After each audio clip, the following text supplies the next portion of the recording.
Beautiful chicken of the woods just starting to form here. Probably good to give them a day or two. As long as the bugs don't get them all. It'd be nice to have them grow a little bit bigger. Look over here. Oh, there's some more.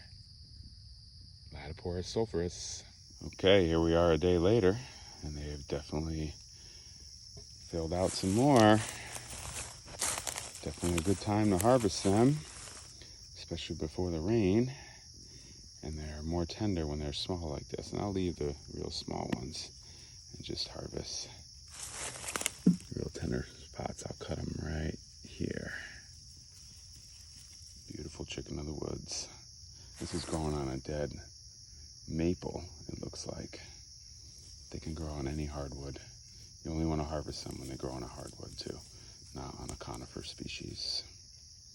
Today we're going to talk about chicken of the woods, Laetiporus sulphurus. It gets that sulphurous name because it looks like sulfur on the underside here, okay? And it's orange on top, so kind of like candy corn. All right, so I harvested these from a dead heartwood. I believe it was a maple that I harvested from, and it grows shelf-like. So it is actually a polypore. If you look very closely, there will be a bunch of tiny little pores underneath there, and they grow overlapping on each other, okay? Kind of like so. I harvested these when they were young because they were the most tender when they are young, and they're called chicken of the woods because they kind of like peel like chicken, and they taste like chicken when you cook them. And so they're a little bit of a tough mushroom, but when you get them young like this, they're very tender when you cook them. And much like all wild mushrooms, you have to cook them before eating them. And what I do with these, particularly, I got these before the rain, and so they stayed pretty clean, but still, if there's a little bit of dirt, I take a mushroom brush, and all I do is just kind of scrape them to get the dirt off, just like so. You don't really want to add water to them because then they're going to soak up all the water, and you'll basically have to like cook out the water. I've done that before when a chicken was a little bit older and had a bunch of dirt in it, basically. You know, I've done that before, and then you just have to like cook them a lot longer. A lot of times I will bake the chickens when I have to do that with the water, but I prefer to fry them up, to do like a little stir fry with them, or just cook them in a pan with a little bit of oil. Thing I like the most is to do them with Miyoko's butter, which is a vegan butter. You could do regular butter if that's something you do. Okay, but so it's very simple. You just want to clean them with the mushroom brush.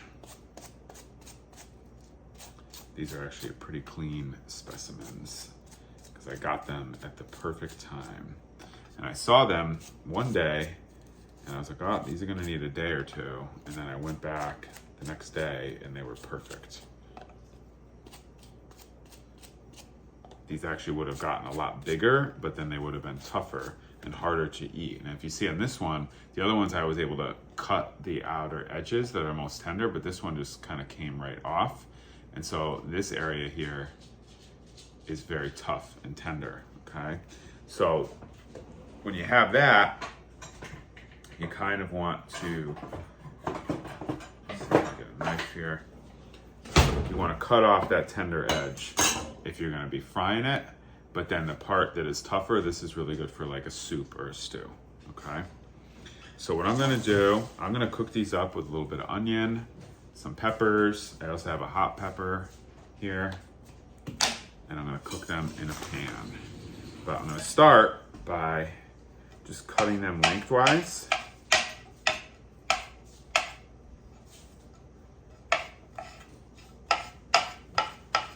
You can't really see what I'm doing, so I'll show you. So they're like tiny little pieces, almost like tiny little candy corn, I guess you could say.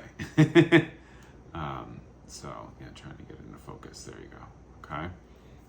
And so I'm going to cut all these up. I'm going to get the pan hot. I'm going to add some of my Miyoko's butter. I'm gonna cut up these peppers and onions, and I'll also do a little bit of garlic, and I will fry them up, and they will be a nice, tasty treat. And you can add them to things, like you could do them in a stir fry, or you can put them in a soup. You can do it basically anything that you would use chicken. You can use chicken of the woods. Like I said, I baked it for like a baked chicken kind of thing, or fried chicken. Yeah, they're very versatile. I mean, it definitely has a unique flavor. It's a pretty strong mushroomy flavor, but I think they're really tasty and very versatile. Not as versatile as hen of the woods. Hen of the woods you can like cook in almost any dish. This, you might not want to put this in like pasta sauce or certain dishes. It's just not going to go. One of my favorite things to do with chicken of the woods, I actually like to put it on pizza. So that's what I'm about to do. I'm about to make a gluten-free pizza with the chicken of the woods, which I'm very excited about. So I cooked up some earlier because I had a lot of chicken of the woods. So I wanted to show you what it kind of looks like after it's cooked. Okay, so you see this is with some red onion and some of the peppers. All right, so it definitely cooks down a bit and it softens up. These are very tender, okay, which is the way that you want them, so it's perfect. And it freezes really well too, but one thing I will say, you do have to cook it before you freeze it, okay? And sometimes you can just like cook them just a little bit, kind of like how you blanch green beans or anything, before freezing. But I prefer just to cook them all up. You can freeze that whole thing. I would probably, personally, I would put it in a vacuum sealer. I have a vacuum sealer, so they won't get frost. But they freeze really well, and you can just take them right out and throw them in the oven or throw them in a pan and stir fry them up, and they come out great. You can heat them right up and they're awesome. So these are not a good one to dehydrate as much. They don't really rehydrate the best just because they're so thick and like chicken, you know what I mean? So you think like, I don't know, I guess you could freeze dry chicken, but you wouldn't really dehydrate chicken that much. So yeah, kind of similar to that. But what you can do, which I've heard of people doing, I haven't done yet myself, but you can dehydrate them and then like pulverize them into a powder, okay? And then put them in and make like a salt. Like I've heard a lot of people making like a chicken of the woods flavored sea salt, so that's something you can do because you're not going to rehydrate it again. It's really like they can be dehydrated, but they really can't be rehydrated that well. So I prefer just to throw them in the freezer and then take them out, they can last for like at least 6 months in the freezer. So I like having a little bit of taste of summer in the fall or winter. I mean, they have actually a pretty long season where they will grow. I have found them anywhere from May all the way through till November. Okay, so they had a pretty long season where they will flush. What's cool about them too is they will flush on the same tree year after year. Not forever. Like eventually, the tree will decompose enough, and it just won't have enough energy, and the mycelium won't need to break it down anymore. So they won't grow. But it's cool. I get to go, for a few years anyway, and go to the same tree, usually around the same time of year too, and they will flush. I find that they only flush usually once in a year on that same tree, but they can flush at different times on different trees, you know what I mean?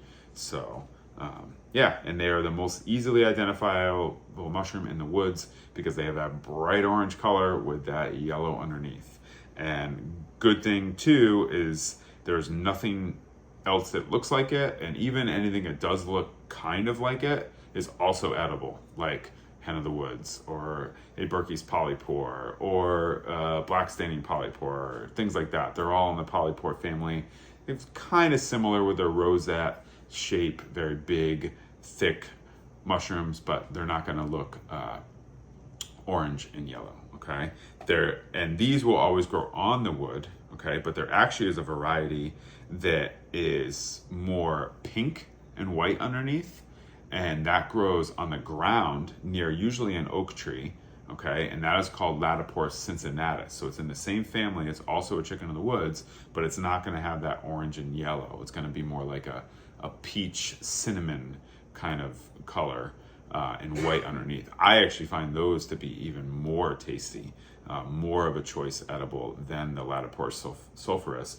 But this is the most common that you will find, and particularly it has a longer season. The cincinnatus I mostly only see usually in the heat of the summer. They really like that hot heat and humidity. So chickens are pretty versatile. They can handle the cool. They can handle the heat. So they just don't like the winter. But they can do anywhere from spring through the fall. So yeah. But so it's one of the easiest identifiable, safest wild mushrooms that you can eat as long as you cook it thoroughly through. And that is chicken of the woods, Latoporus sulphurus. So I'm going to get ready to cook these up, and add these to my pizza.